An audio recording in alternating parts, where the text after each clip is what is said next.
Mi esposa quedó embarazada de su jefe, me usó como respaldo y dijo que lo hizo para asegurar el futuro del bebé con mejores ingresos, pero la verdad fue aún más sucia de lo que imaginé.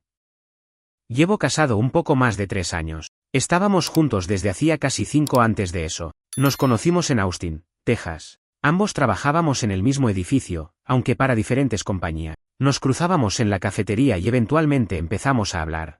Todo fue bastante normal al principio. Nos llevábamos bien, salíamos los fines de semana, nos gustaba ver las mismas series. No había drama. Yo venía de una relación de mierda y ella también, así que al principio solo queríamos algo tranquilo. Nos casamos en una ceremonia pequeña, nada de locuras. Yo trabajaba como técnico de IT para una empresa de telecomunicaciones y ella como asistente ejecutiva en una firma de abogados. Todo estaba bien. No diré que era el matrimonio perfecto, pero funcionábamos. Teníamos planes: ahorrar, comprar una casa, y eventualmente tener un hijo. Ese eventualmente se volvió pronto. No fue un accidente, fue algo que hablamos. Yo quería esperar un poco más, pero ella estaba segura de que ya era hora. Decía que no quería tener hijos muy tarde, que su mamá había tenido complicaciones por esperar demasiado. Me convenció. Dejamos de usar protección, y después de unos 3 meses, quedó embarazada. Cuando me lo dijo, lloró. Y yo también. Estábamos en la cocina. Fue un momento que pensé que iba a recordar siempre como algo feliz. En ese entonces, lo fue. Llamamos a nuestros padres, compramos una libretita para anotar nombres, ella empezó a tomarse en serio lo de comer más sano. Yo empecé a hacer horas extras para tener algo guardado. No me quejaba. Estaba ilusionado. Pero después, empezaron los pequeños cambios. No sé en qué momento exacto todo se torció. Supongo que siempre se nota tarde. Empezó con que estaba demasiado cansada para hablar por las noches. Luego venía del trabajo más seria, con la cabeza en otro lado. Si yo le preguntaba cómo estaba, decía que no era nada, que solo estaba estresada. Me lo creí. Yo también estaba estresado, así que lo entendía. No pensé que hubiera algo raro. Pasó como un mes así, y una noche le pregunté si quería que habláramos de algo. Me miró raro, como si estuviera irritada. Me dijo que últimamente sentía que yo no estaba tan involucrado con el embarazo. Me quedé en shock. Porque yo era el que iba a todas las citas al médico con ella, el que cocinaba cuando tenía náuseas, el que canceló un viaje de trabajo para estar en su primer ultrasonido. Esa conversación terminó mal.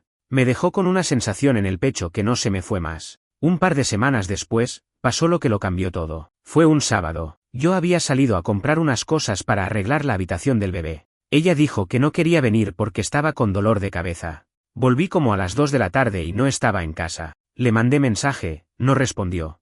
A las 4 me escribe que se le ocurrió pasar por la oficina porque tenía que imprimir unos papeles importantes y que se quedó hablando con su jefa. No le dije nada en ese momento, pero algo no me cerraba. Nunca antes se había ido así sin avisar. Esa noche, mientras ella dormía, agarré su laptop. No por costumbre. Nunca lo había hecho antes. Solo que ese día, no sé, algo no me dejaba en paz. Su correo estaba abierto. Y ahí fue. Vi correos de su jefe. Muchos. Algunos de trabajo, sí. Pero otros, no. Había uno que decía, me encantó lo de ayer, y otro donde él le mandaba una canción y le decía que pensaba en ella cada vez que la escuchaba. Me quedé congelado. Leí uno tras otro como si estuviera viendo una película ajena. En uno, él le dice que no se preocupe, que va a hacerse cargo de todo si las cosas se complican. No sabía qué significaba eso. Pensé 1000 cosas, pero todo apuntaba a lo mismo. Cerré la computadora. Me acosté al lado de ella. No dormí nada. Miraba el techo y me preguntaba si de verdad estaba pasando lo que yo creía, que el hijo que estábamos esperando no era mío, que ella me estaba usando como respaldo. Al día siguiente, la confronté. No con gritos, solo le pregunté quién era él y desde cuándo pasaba. Primero intentó negar. Dijo que eran solo mensajes, que era un juego. Pero cuando le dije que lo sabía todo, se quebró. Se puso a llorar, y me dijo que había pasado una vez, que fue una confusión, que él la había apoyado mucho con temas laborales, que se sentía presionada, que no quería arruinar nuestra vida por un error. Pero lo peor vino después. Cuando le pregunté si el bebé era mío, no respondió de inmediato. Perdón. Y en ese silencio, lo entendí todo. Me miró, y con una voz casi sin fuerza, dijo: lo hice por seguridad, por asegurarle al bebé un futuro, por si tú no podías darle lo que él sí puede. Me quedé callado. No supe qué hacer. Me levanté, agarré mis llaves, y salí. No volví esa noche, ni las 2 siguientes. Dormí en el sofá de un amigo las siguientes 2 noches. No me hacía muchas preguntas, y se lo agradezco. Solo me dio espacio. Me quedaba despierto hasta las 4 o 5 de la mañana, mirando el techo, fumando, sin pensar en nada claro pero con la cabeza explotando. No sé cómo explicar esa sensación. No es solo tristeza. Es como estar atrapado en algo sucio, pegajoso, que no te deja moverte ni pensar derecho. El tercer día me escribió. Mucho. Mensajes largos, audios llorando, diciendo que no fue así, que todo se malinterpretó, que me ama y no quería hacerme daño. No respondí. La verdad, no sabía ni qué decir. Me estaba destruyendo por dentro la idea de que esa mujer, la misma que me abrazaba en las madrugadas diciendo que todo iba a estar bien, me había mentido con tanta calma. Me miraba a los ojos todos los días sabiendo lo que estaba haciendo. A la noche, fui a casa. No porque quería hablar, sino porque necesitaba ropa y unas cosas del trabajo. Cuando entré, la encontré en el sillón, con los ojos rojos, sin maquillaje. Tenía esa cara que ponen los que ya saben que perdieron. Pero no dijo nada, solo me miró. Yo tampoco hablé al principio. Fui directo al cuarto, agarré una mochila, empecé a meter cosas. Ahí fue cuando vino atrás mío y dijo, el bebé puede ser tuyo. No es seguro que no lo sea. No sé qué cara puse, pero seguro no fue buena. Me volví y le pregunté si quería que hiciera un té. Me dijo que sí, que estaba de acuerdo, pero que no quería esperar tanto para que las cosas entre nosotros se arreglaran. Dijo que podíamos empezar de nuevo sin importar el resultado. Le dije que no. Que si había una posibilidad de que no fuera mi hijo, entonces no había nada que empezar. Ella empezó a llorar otra vez, me abrazó, me pedía que no la dejara. Me decía que no estaba pensando bien, que fue un momento de debilidad, que él la presionaba mucho en el trabajo y que ella no sabía cómo decir que no. Le pregunté si estaba diciendo que fue abuso. Se quedó callada. No, no fue abuso, dijo al final. Pero tampoco fue algo que yo buscara. Solo pasó. Eso me partió. Porque no solo estaba admitiendo lo que hizo, sino que lo decía como si hubiera tropezado con una piedra, no como si hubiera destruido una familia. Le dije que íbamos a hacer el test. Y que hasta entonces, no quería dormir en la misma casa. Esa noche dormí en el coche. Literalmente. No tenía ganas de volver con mi amigo, y tampoco tenía ganas de explicar nada a nadie. Dormí en un estacionamiento, tapado con una chamarra. Me desperté varias veces. No por frío. Por rabia. Al día siguiente, fui a una clínica a pedir información del test de paternidad. Me dijeron que había que esperar un par de semanas hasta que el bebé naciera, o hacerlo de forma prenatal con un procedimiento especial. Costaba más de lo que tenía en el banco, pero dije que lo haría igual. Pedí una cita. Ese día fue cuando empecé a hacer lo que tenía que haber hecho antes, revisar todo, su celular, su computadora, sus redes. Ella había dejado todo abierto, supongo que porque ya no tenía fuerzas para esconder. Y ahí fue cuando lo confirmé todo. Había mensajes desde meses antes, conversaciones con su jefe, muchas en horario laboral. Se mandaban cosas privadas, fotos, memes con doble sentido, frases como te extraño o me haces falta hoy. Pero lo peor no era eso. Lo peor fue un mensaje donde ella le decía, no sé cómo decirle, tiene tanta ilusión. Me siento como una basura. Eso era yo. El ilusionado. El que cocinaba para ella cuando le dolía la espalda. El que pintó la habitación del bebé con sus propias manos. El que canceló su ascenso para tener más tiempo en casa. El iluso. Me sentí humillado como nunca en mi vida. Como un payaso. No dije nada esa noche. Ella estaba en el cuarto, dormida, abrazada a una almohada como si fuera yo. Me quedé mirando desde la puerta. Me daban ganas de gritarle, de romper todo, de decirle las 1000 cosas que tenía atoradas. Pero no dije nada. Solo me fui otra vez. Pasaron 3 días más. El silencio era total. Yo no respondía nada. Ella tampoco insistía tanto ya. Me mandaba mensajes más espaciados, cada vez más vacíos. Supongo que también se estaba rindiendo. Hasta que un día recibí una llamada de un número desconocido. ¿Era él? ¿El jefe? No sé cómo consiguió mi número. Me dijo que necesitábamos hablar como adultos y que él quería hacerse responsable. Que no era su intención lastimar a nadie, pero que las cosas se dieron así. Colgué sin decir una palabra. Esa noche volví a casa por última vez, solo para dejarle claro algo a ella, el test iba sí o sí, y si no era mi hijo, yo me iba de forma definitiva. Y si lo era, también tenía que pensar si seguiría, porque ya no quedaba confianza ni respeto. Solo un bebé en medio de un incendio. No sé cómo explicarlo, pero cuando uno ya está en la mierda, hay una parte del cerebro que se acostumbra, como que el dolor se convierte en ruido de fondo. No desaparece, pero ya no grita, solo zumba. Así me sentía esa semana mientras esperábamos el resultado del test. Vivíamos en la misma casa, pero no hablábamos, cada uno en su espacio, evitándonos. Yo dormía en el sofá, o a veces en el suelo con una manta. No porque no hubiera otro lugar, sino porque no soportaba ni verla dormir. Me generaba una mezcla de tristeza, rabia y asco que me dejaba sin aire. Ella trataba de actuar normal. Me ofrecía comida, me preguntaba si necesitaba algo. Yo no respondía, solo asentía o negaba con la cabeza. La escuchaba llorar por las noches, pero no me movía. No por frialdad. Era puro agotamiento. No me quedaba energía ni para odiarla. Estaba vacío. 2 días antes del test, volvió a insistir con que quería hablar. Dijo que quería contarme todo desde el principio. Me negué.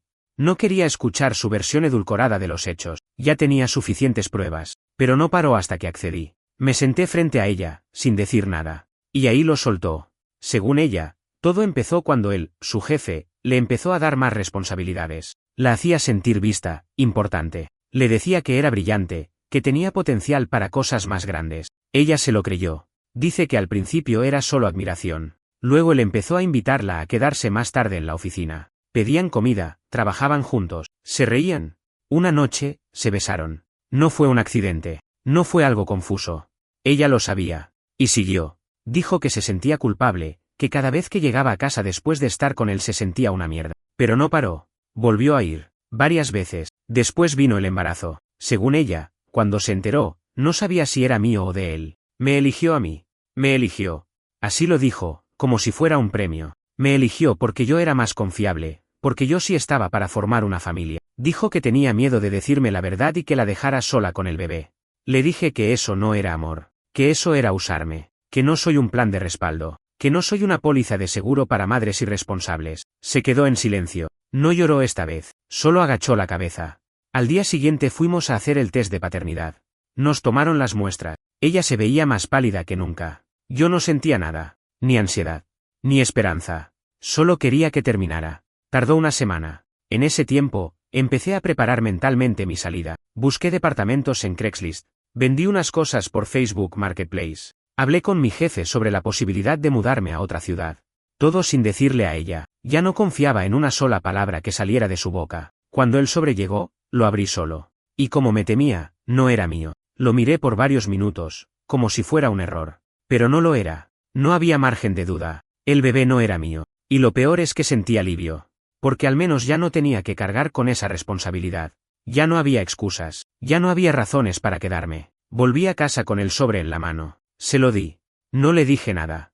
Ella lo abrió, lo leyó, y no dijo una palabra. Solo se tapó la cara con las manos. No lloró fuerte. Solo se quedó así, en silencio, como si le hubieran cortado el alma. Esa noche empacó ella. Dijo que se iría a casa de su madre. Yo no la detuve. No dije ni una palabra mientras recogía su ropa, sus cosas del baño, la caja donde estaba guardando cosas del bebé.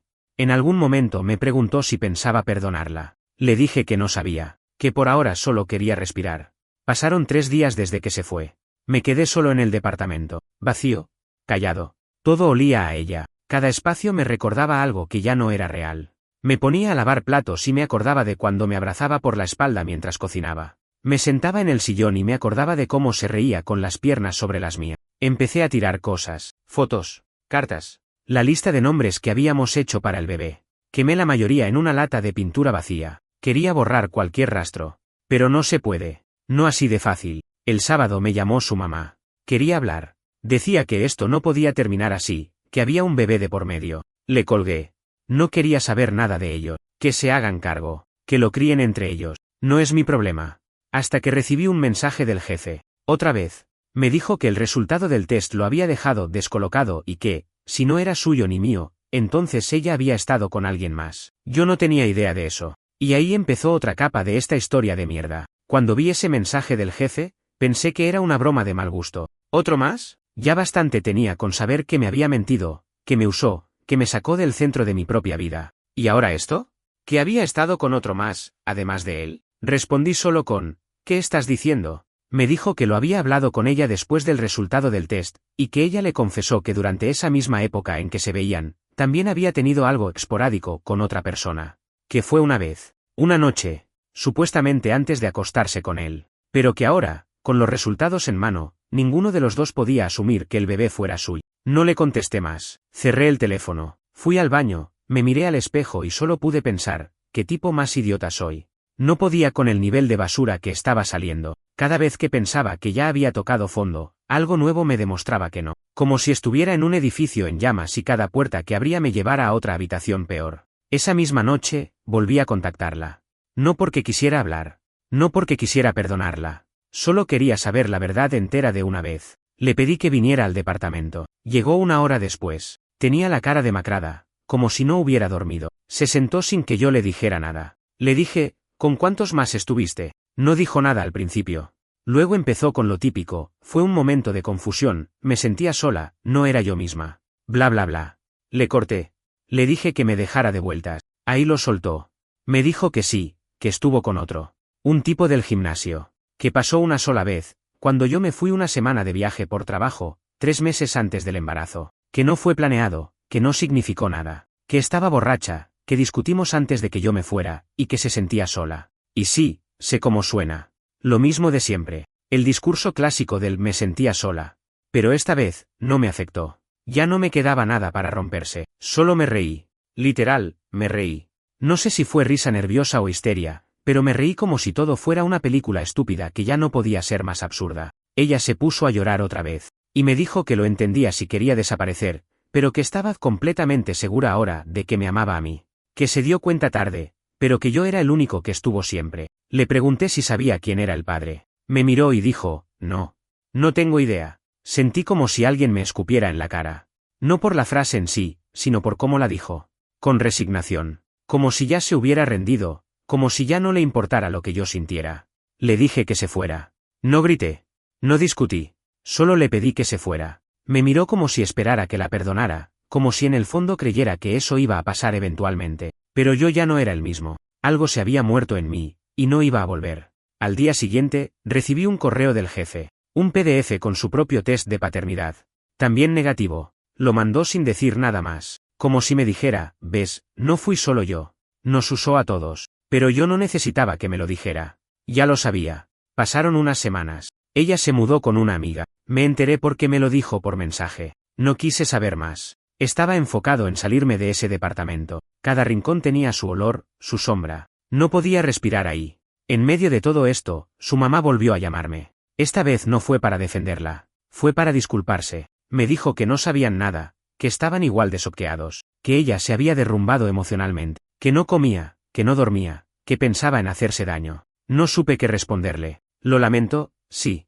Pero no me toca cargar con eso. No después de todo lo que hizo. Decidí hacer algo que no pensé que haría, terapia. Fui a una sesión, luego a otra. Me costó mucho hablar al principio.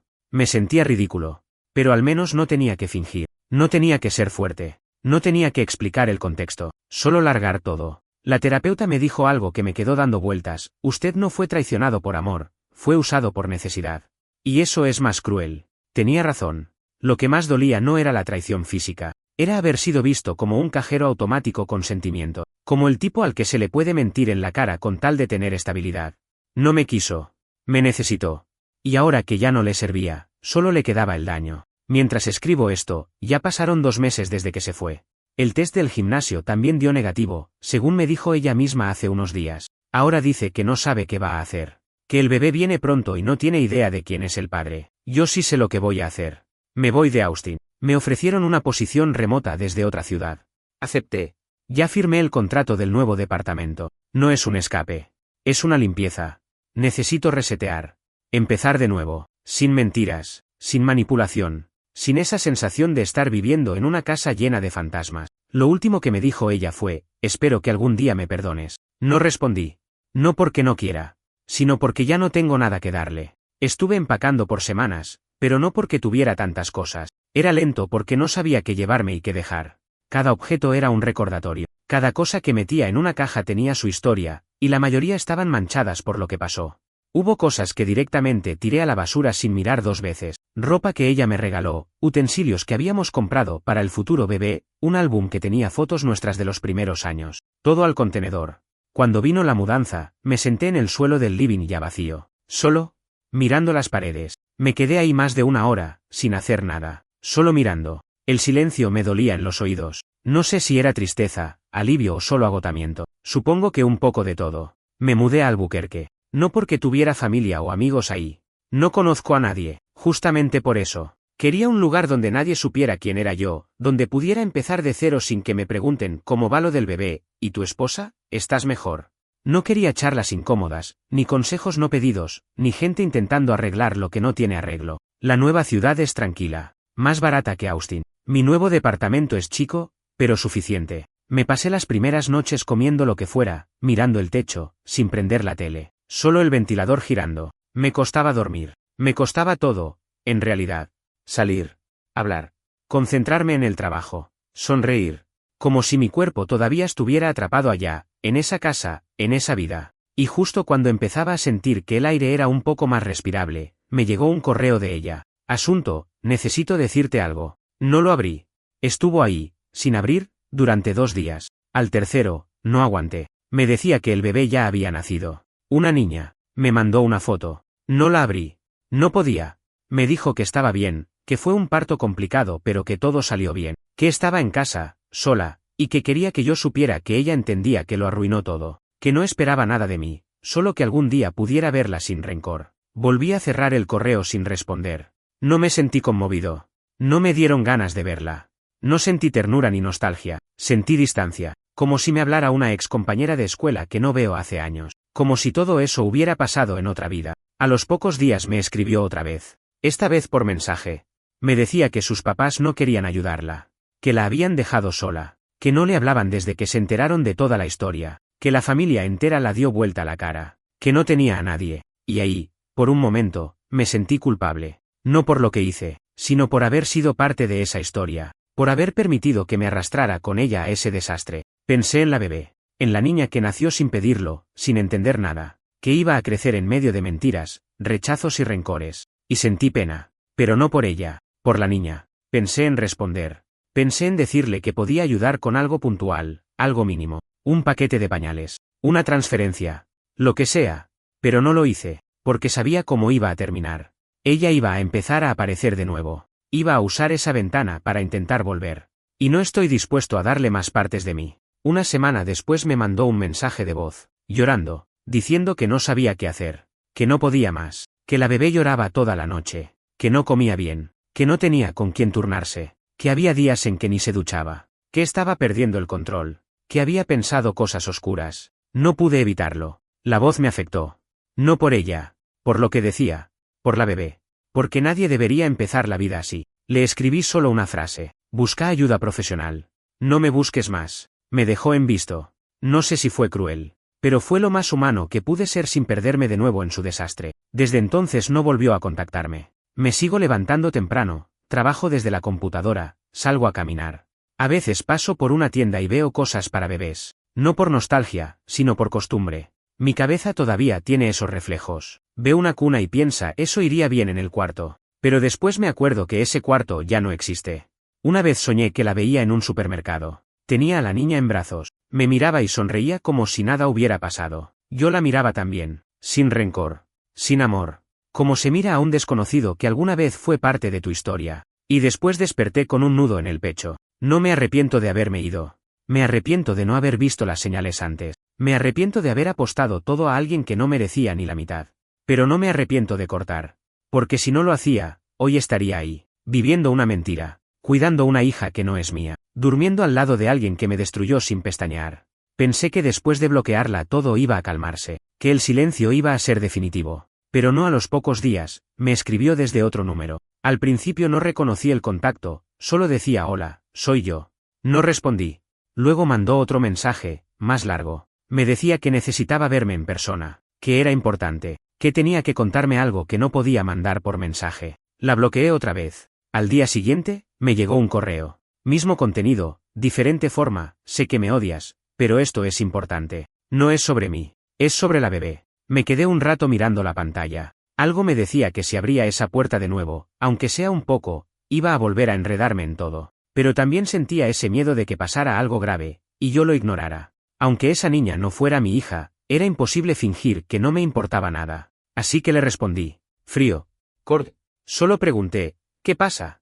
Me dijo que habían llevado a la bebé al hospital por fiebre muy alta, que los médicos estaban haciéndole estudios porque había señales de una infección. Me mandó una foto del brazalete de ingreso, con la pulsera médica del hospital local. Me dijo que estaba sola, que no sabía a quién más recurrir. No contesté enseguida.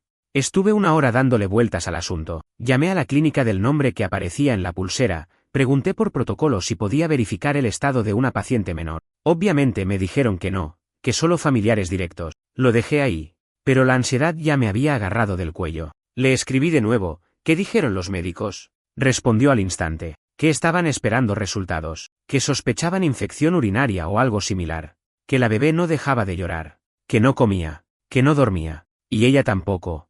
No sé por qué, pero sentí la necesidad de ir. Agarré el coche y manejé durante más de 10 horas de vuelta a Austin. En silencio. Ni música puse. Solo manejé. Con la mandíbula apretada y las manos sudadas. No por ella. Por la bebé. Por la parte de mí que todavía no podía desentenderse del todo. Llegué al hospital a la mañana siguiente. Me esperó afuera. Se la notaba destruida.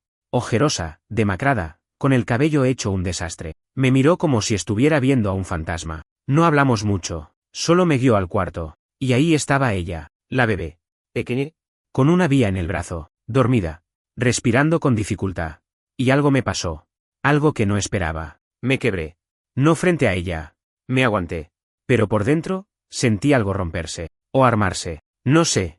Ver a esa criatura tan frágil, tan indefensa, tan ajena a todo lo que la rodeaba. Me destruyó. Pasé todo ese día ahí. Me ofrecí a turnarme con ella para que pudiera dormir un poco. No hablamos de nosotros. No pregunté por el padre. No quise saber. Solo quería que esa niña estuviera bien. Los médicos confirmaron después que era una infección leve. Nada grave. 2 días más en observación y para casa. Me quedé casi todo el tiempo. Dormía en la sala de espera. Me duchaba en baños públicos. Comía lo que sea de la máquina expendedora.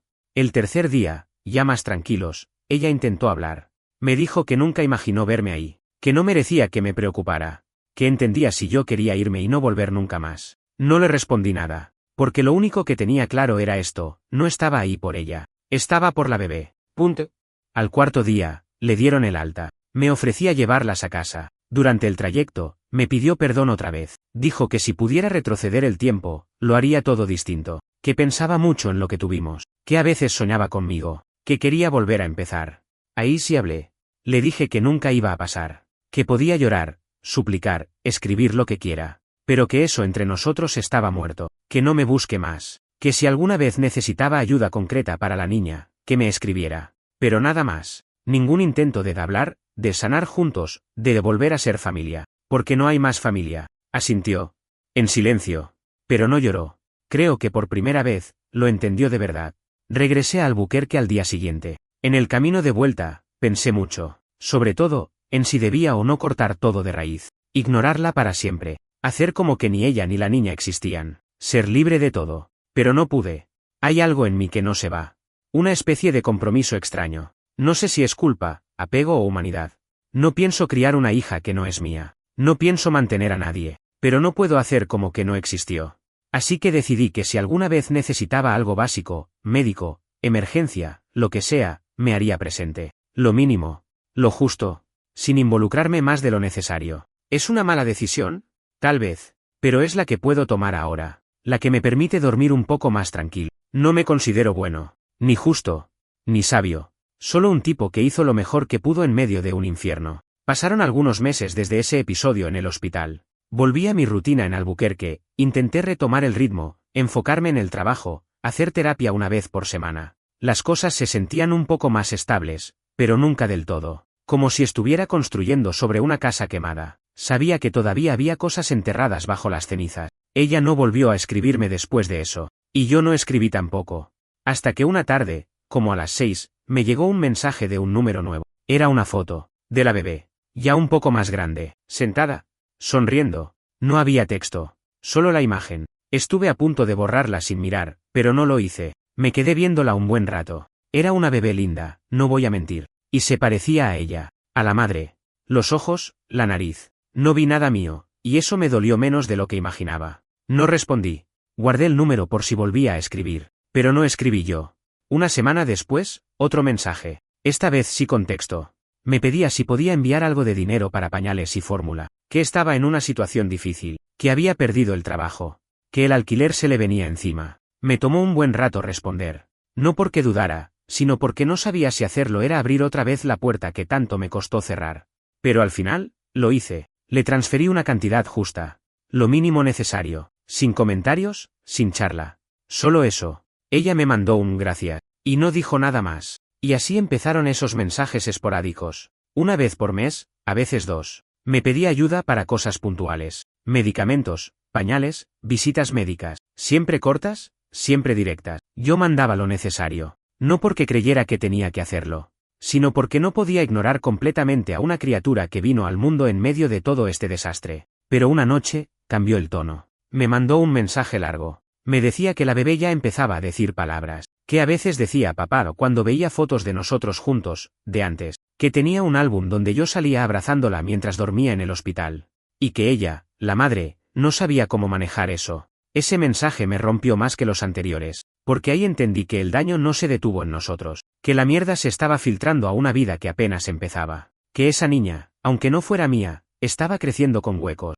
y uno de esos huecos, por culpa de todo esto, tenía mi forma. Esa noche no dormí, pensé mucho en si debía cortar todo vínculo definitivamente, irme del mapa, que la niña no crezca con una imagen falsa, que no me llame el papá si no lo soy, que no se confunda, que no arrastre mis errores. Al día siguiente le escribí: no soy su papá.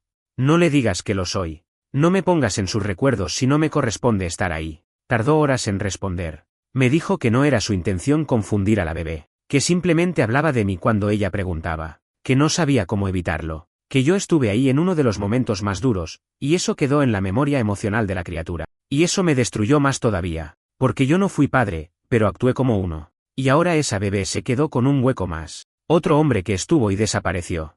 Pasé días pensando en eso. Hablé con mi terapeuta. Le conté todo. Me preguntó si en el fondo yo quería tener algún tipo de rol en la vida de esa niña. Le dije que no sabía, que tal vez sí, pero que no podía, porque no soy el padre, porque sería injusto para ella, porque sería seguir viviendo una mentira, aunque ahora tenga otra forma. Después de eso, estuve semanas sin contestar más sus mensajes. Me aislé otra vez. Volví a lo básico: trabajar, comer, dormir, desconectarme, hasta que, una noche, después de un día especialmente largo, sonó mi teléfono. Era un número desconocido. No respondí, pero insistieron, y en la tercera vez, atendí. Era una mujer. No ella. ¿Otra? Dijo que era la trabajadora social del hospital local, que estaba con la madre de la niña, que habían tenido que intervenir porque ella había sido encontrada en estado de colapso emocional, que la bebé estaba bajo observación, y que necesitaban contactar a algún familiar o adulto de referencia. Le dije la verdad, que no era el padre, que no tenía ningún vínculo legal con ella, que no podía hacer nada. Me agradeció la información, pero su tono cambió. Más frío, más burocrático. Corté. Me quedé ahí, sentado en la oscuridad, sintiendo que algo estaba por terminar, pero no sabía qué. ¿Era el fin de todo? ¿O el principio de otra etapa? No lo sabía, solo tenía claro una cosa. Esa bebé no merecía nada de esto, y nosotros dos fuimos los culpables de que su vida empezara así. Después de esa llamada, me quedé esperando noticias. No dormí esa noche. Me senté frente al celular con la pantalla en negro, como si eso fuera a hacer que suene más rápido. No me escribieron más. Tampoco volvió a sonar. Y eso fue peor. La incertidumbre es una forma más silenciosa de tortura. A la mañana siguiente llamé yo. Usé el número del que me habían hablado. Me atendió otra mujer. Le dije quién era, lo poco que sabía. Me pidió que esperara. Minutos después volvió y me dijo que por privacidad no podían darme más información si no era familiar directo, pero que la madre estaba en observación psiquiátrica y la niña estaba bajo cuidado temporal en un centro de asistencia. No supe qué decir. Colgué. Me apoyé en la pared. Sentí esa presión en el pecho que uno solo siente cuando el cuerpo ya no puede soportar más mierda. Pasé el resto del día como un zombi. No trabajé. No comí. Solo me quedé caminando por el departamento, en círculos, con esa idea metida en la cabeza: la nena está sola. La madre está fuera de sí. Y yo no puedo hacer nada. O eso pensaba. Porque a la noche me llegó otro correo. Esta vez era de un trabajador social distinto, más directo. Me decía que la madre había dejado mi nombre como contacto de emergencia, que entendían que no era el padre legal, pero que, dado el contexto, querían saber si yo estaba dispuesto a hablar con ellos para considerar alternativas temporales de cuidado. No supe cómo reaccionar. Una parte de mí quería decir que no, que eso no me corresponde, que ya había dado suficiente. Pero otra parte, esa que todavía no se apagó del todo, no podía dejar a esa bebé en manos del sistema. Esa criatura no pidió nada. No tuvo culpa de las mentiras, ni de los engaños, ni del caos. Dije que sí, que podíamos hablar. Tuvimos una videollamada. Me preguntaron sobre todo, mi situación laboral, mis ingresos, mi estado mental, mis antecedentes legales. Fui honesto. Les dije que no era el padre, que no quería hacerme pasar por uno, que no buscaba quedarme con la niña, pero que si necesitaban a alguien para ayudar en lo inmediato, para evitar que cayera en un hogar aleatorio, yo podía estar. No sé si fue lo correcto, solo sé que no podía quedarme con los brazos cruzados. Una semana después, estaba firmando unos papeles para hacerme cargo de forma temporal. No adopción. No tutela. Solo un tipo que ofreció una cama y comida hasta que la madre saliera del hospital o hasta que encontraran un familiar apto. El día que trajeron a la bebé a mi departamento, sentí una mezcla de nervios, culpa y ternura que no había sentido nunca. Llegó dormida, en brazos de una asistente, con una bolsa de pañales, algo de ropa, un peluche. La puse en una cuna prestada. Me senté al lado. Y ahí estuve por horas, solo mirándola respirar. No me voy a hacer el héroe. No tenía idea de lo que estaba haciendo. Me sentía como un impostor. Me costaba cambiarle el pañal, prepararle el biberón, calmarla cuando lloraba. Pero algo raro pasó. Con el correr de los días, empecé a conocer sus señales, sus caras, sus tiempos. Y también empecé a llorar menos por mí, porque ya no tenía tanto tiempo para lamentarme. Estaba ocupado cuidando de alguien más. Los trabajadores sociales venían cada semana a hacer controles. Me preguntaban si seguía todo en orden. Les decía que sí. No les contaba que muchas noches la pasaba despierto, o que a veces me daban ganas de salir corriendo, porque aunque era duro, era real. Era vida. Después de un mes, me dijeron que la madre iba a recibir el alta pronto, que estaba estable, pero que su situación legal y emocional seguía siendo complicada, que aún no sabían si iba a poder hacerse cargo de nuevo de su hija. Me preguntaron si consideraría extender la estancia temporal. Dije que sí. No porque quiera ser su padre, no porque esté pensando en adoptar. No estoy jugando a la familia feliz, pero porque ya estuve en el otro lado, el de los adultos rotos que arrastran a los demás en su miseria. Y no quiero que ella, esa nena que ya aprendió a reírse cuando le hago caras tontas, crezca con eso. Así que acá estoy. Un tipo solo, en un departamento chico, con una bebé que no lleva mi sangre pero duerme bajo mi techo. Dicen que es temporal. Que todo esto se va a resolver en algún momento. Que ella va a volver con su madre o con otro pariente. Yo no sé qué va a pasar. Pero si mañana me dicen que no hay nadie más, no sé si podría dejarla ir. Supongo que hay cosas que uno no elige. A veces no te toca ser el protagonista de tu propia historia. A veces solo estás ahí, intentando no fallar más.